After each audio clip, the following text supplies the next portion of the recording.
नमस्कार मित्रांनो, या व्हिडिओमध्ये मी आपल्याला इयत्ता तिसरीचा इंग्रजीचा क्वेश्चन पेपर म्हणजे संकलित मूल्यमापन पेपर यातील तोंडी ओरल क्वेश्चन दिलेले आहेत. याचा तुम्ही खूप छान प्रकारे सराव करा.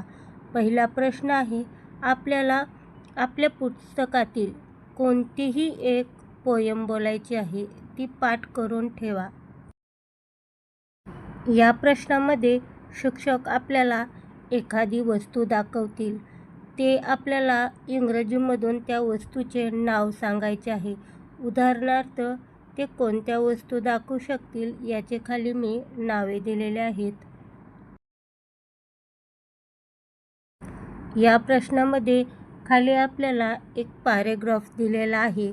त्याचे आपल्याला वाचन करायचे आहे. ते वाचन आपल्याला योग्य हावभाव, चढ उतार आवाजातील करून करायचे आहे. त्यामुळे ते वाचन खूप छान होईल व आपल्याला सर्व मार्क मिळतील. मित्रांनो, व्हिडिओ आवडला असल्यास व्हिडिओला एक लाईक करा, शेअर करा, कमेंट करा आणि आपल्या चॅनलला सबस्क्राईब करून ठेवा. अशा प्रकारचे व्हिडिओ आपल्याला नक्कीच पाहायला मिळतील.